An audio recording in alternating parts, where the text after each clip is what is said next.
Welcome to literary and jury charge practice. Let's start out with this literary, and it's an article in our Journal of Court Reporting magazine called The Best Profession.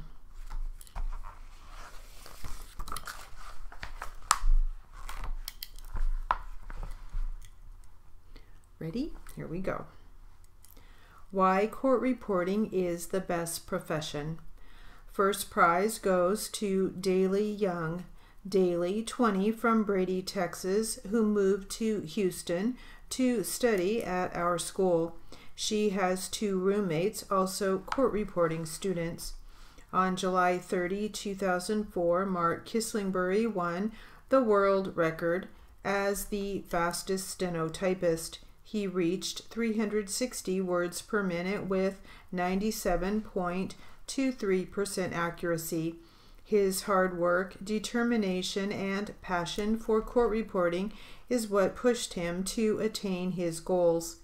Tommy Hilfiger once said, "The road to success is not easy to navigate, but with hard work, drive, and passion, it's possible to achieve the American dream." Mark Kislingbury has personified this quote in all of his great accomplishments throughout his prestigious career as a real-time reporter and in the numerous speed competitions in which he has participated. Few people know what goes on behind the scenes of this profession, and the hard work and determination that goes into it is what makes court reporting one of the most rewarding and greatest careers of all time. My mother is a court reporter herself, and she is the main reason that I got into this career.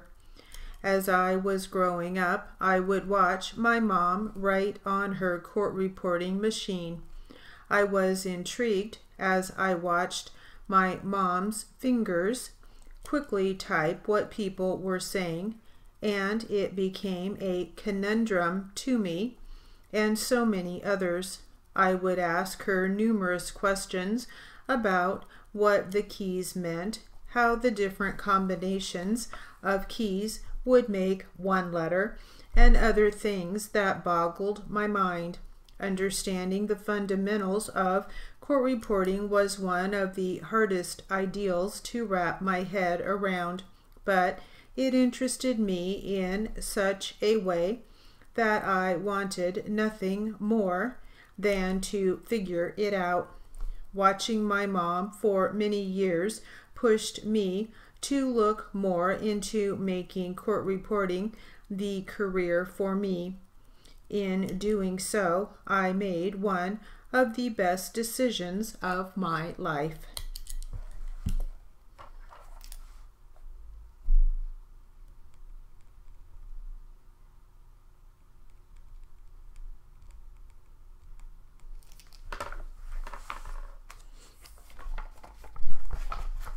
All right, we will get back to that. For now, let's practice this closing argument.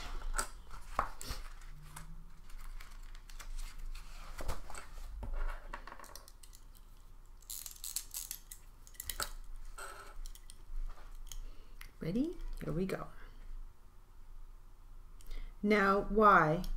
I mean, who goes to a casino carrying a change of clothes unless you are a guest, you're spending one night at a hotel? And why change clothes in the first place unless you have something to hide? He then walked into a restroom at 3:42 p.m. He exited 2 minutes later wearing a dark shirt and carrying something. He was carrying a small dark item. What happened to the white t-shirt that the defendant wore when he walked into the casino? We never see it again. Logic tells you he dumped it in the restroom. But why? He stays in the casino until about 9:30 p.m., according to the surveillance video, which is what Detective Gibraltara testified to.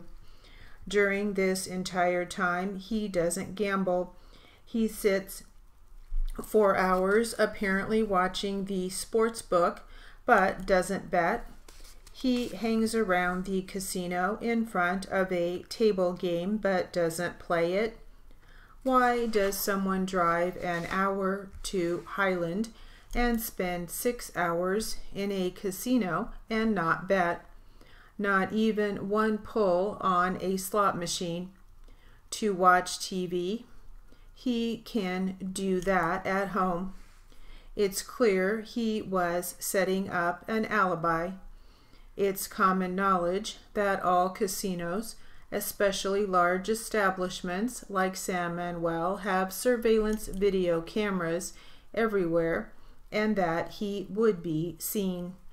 He returns home and calls 911.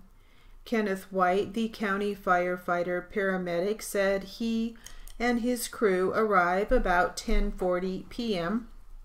and in response, that was reported as a CPR heart attack call. The defendant was there. There's no evidence, by the way. As I recall Kenneth White's testimony, he didn't say he saw the defendant doing CPR or anything on his wife. He was just there. Linda Concepcion was also there, lying on her back, dead in a converted chicken coop outside their home. Electrocardiogram pads were used to see if there was any heartbeat, but it was clear she was dead. Rigor mortis had set in. There's a photo on the screen there that various witnesses testified to seeing Linda. Jeffrey Lewison, first coroner investigator to work the case, did an initial cursory exam of the body at 1:05 a.m. on July 9th. Based on the level of rigor mortis and lividity, Mr. Lewison said she had been dead for 6 to 10 hours.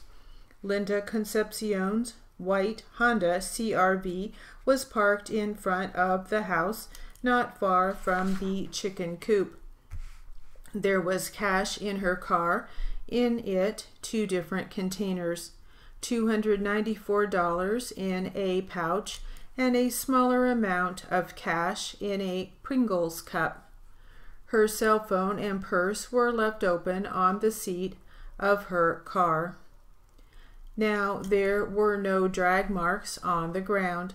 The pathologist that did her autopsy concluded that the bullet entered her back, exiting her right breast, severing her spine, causing her to be paralyzed immediately. That meant that Linda was shot while she was in the chicken coop. Now, common sense and experience tells you that no woman leaves her purse and cell phone open in the car for any length of time. That means that Linda Concepcion was either forced to walk to the chicken coop shortly after she got home, or she left the vehicle voluntarily for what she thought would be a short period of time and walked for some unknown reason to the back of the chicken coop where she was shot. Now, from all this evidence, we have a timeline for Linda's day. Church around 11, return home around 12:30, shot to death before she could call her daughter. Considering she couldn't even make a 911 call, it looks like she was accosted almost immediately after she drove up. The coroner's estimate of how long the body was there is consistent with this timeline. What about the timeline for that day? All we know for sure, he was at the San Manuel Casino at 3:15, meaning he left the murder site in Phelan between 2:15 and 2:30. Where was he between 12:30 and 2:15? There is no evidence placing him away from the house in Phelan where the murder occurred.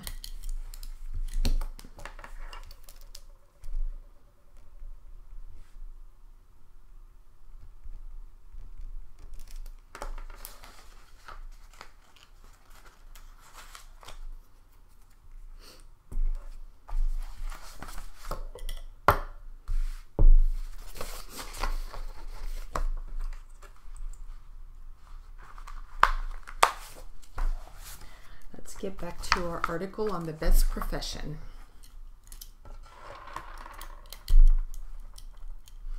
Ready? Here we go. Being on the outside of the court reporting community and simply watching from an outside standpoint differs tremendously from going to school and later graduating. I have unveiled such a love for this profession, and I could not imagine any other career being more rewarding or worth all of the hard work that it requires. From being in school for just over 6 months, I have seen and experienced hardships that come with completing the course to receive a certificate. Each speed is comparable to reaching the next level in a video game, and your goal is to ultimately reach the highest level. It would not be fair to sugarcoat the school experience and the long road that comes with receiving your certificate. The road is hard, trying, and reveals true character, but without a doubt, the end result is by far worth pushing through to the finish line and being able to say you did it. This is where setting goals becomes one of the most important things to do. I am a goal-oriented person, and when I set a goal for myself to attain, the only option left is hard work. Each speed that you reach, or rather every level of the video game that you win, you feel as if all of your hard work has paid off. No other feeling is as gratifying as this one. This is truly a career in which one quote fits perfectly. What you get is what you give. If you reach inside yourself and find passion for the words, the speed, the profession, and if you work hard for yourself and your future, you will see the rewards of your labor.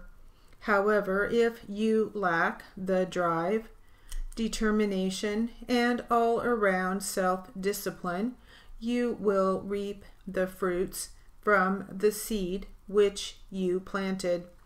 That is why having a clear vision for getting out of school and striving for a future of success and hope are the two ingredients in the great recipe of becoming a court reporter and being a part of such a close-knit community. A career in court reporting opens a plethora of doors for many different areas. Whether you want to travel, stay close to your family and friends, or even want to work from home, each of these is an additional reason as to why court reporting is a great profession. The opportunities that come with this career are endless. One day I hope to take my court reporting career international and experience life in different cultures while making money and doing something that I love. Further down the line, when I get married and start a family, I would like to freelance so that my schedule becomes flexible and time with family does not become sparse or turn into a second job. Instead, family vacations become easier to manage, and sacrificing your time is something you will scarcely have to do. On the other hand, if you love to work and want to make it your lifetime commitment, court reporting has a multitude of areas tailored for that lifestyle. There is captioning for TV networks, sporting events, talk shows, and many more possibilities that court reporters can strive for. I have been in school for 6 months, and I have seen the joy in someone graduating, and I have also seen the hardship of struggling through a speed. These two feelings lie on such far ends of the spectrum, but they have one thing in common. They are the two things involved in accomplishing your goal and crossing the finish line. Working hard and being proactive in turning your passion into your future is definitely not easy. If it were, everyone would do it, but finishing school and passing the state test makes all the hardships and the days you wanted to quit worth it. No profession is greater than court reporting because we are a small group that is proud of what it took us to get to where we are, and we can rely on the great opportunities this career brings to keep us on our toes and always playing the game to reach a higher speed and winning the challenge that is set before us.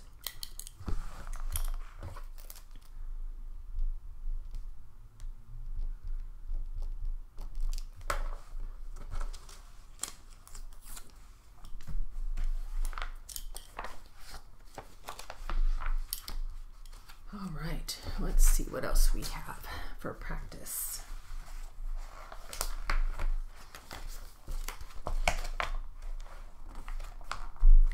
Let's read a little bit from this literary called Practice with a Purpose.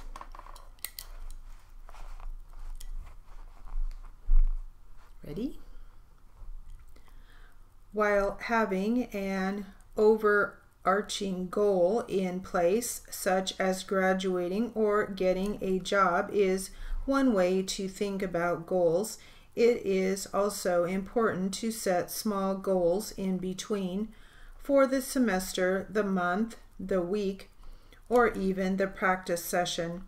Each and every time you practice, set a goal to accomplish during that session, says Lisa Morton, CRI, of the College of Court Reporting in Hobart, Indiana. Imagine a pendulum swinging.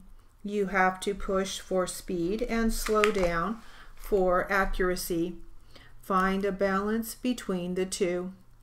Court reporting teachers often hold up musicians and athletes as examples for court reporting students. In learning something that is a physical skill, such as golf or playing an instrument, people must not only acquire the knowledge they need, but be able to put it into practice and build that motion into muscle memory. In this way, Sharon Kant, CRI, of Macomb Community College in Macomb, Michigan, advises, practice like an Olympian. Someone who is practicing for the Olympics practices every day, religiously, and gives it their all. La Therese Cook, who works at South Suburban College in South Holland, Illinois, takes the idea a step further. Athletes must consider their entire body, their mental state, diet, and so on. Speak positively to yourself in a few words to get motivated. Athletes get themselves pumped up before the event. Similarly, Kathleen M. Saunders, CRI of St. Louis Community College in St. Louis, Missouri, tells her students that they should practice as though he or she aspired to be a virtuoso in a metropolitan symphony orchestra while fluently speaking a foreign language. In learning something that is a physical skill, people must not only acquire the knowledge they need, but be able to put it into practice and build that motion into muscle memory. Practice with a goal in mind. If the goal is accuracy, with every attempt, force your fingers to move accurately. Attempt after attempt after attempt. This helps to build muscle memory, says Cook. I tell students to think of their brains as the commander of the army, and their fingers are the soldiers. In other words, their fingers are only as good as the commander's orders, and to win the war, the commander must know what to do. Students must know the rules of their theory in order for their fingers to execute the strokes with accuracy, says Jen Kruger, RMR, CRI, CPE, a teacher at Cuyahoga Community College in Cleveland, Ohio.